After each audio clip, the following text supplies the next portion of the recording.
хора, вие сте с... Така, днес ще пробваме да направим един експеримент. Гемин ми го казал. Така, с Веро, две чашки пластмасови. Веро и вода с пластмасова чашка.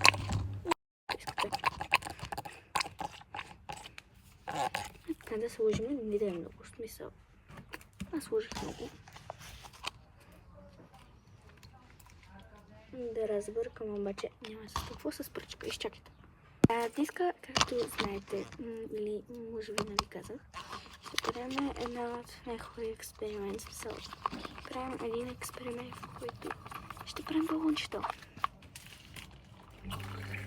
Да. Много яко, нали? Така, Гемин ми го казал. Аз го питах дали може с чашка и да го пробие дъното.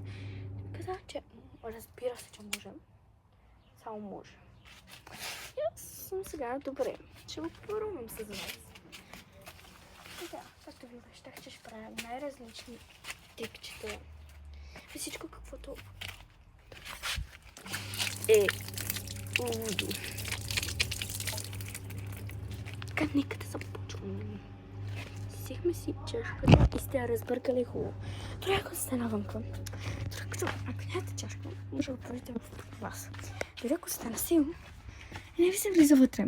Ще хубаво времето. Вземете си една пръчка, няма да го пиете това. А сега трябва да държа екстратив камера. Това. Но, не лично. Но може да е смисъл. Има къде за 50 фактор.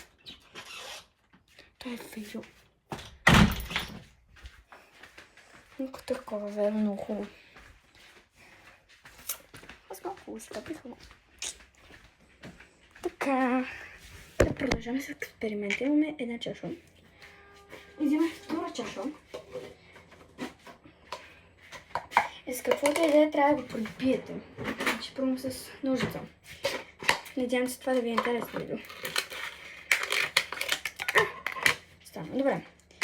Първо и така. Оп. О, май гад. Това стана.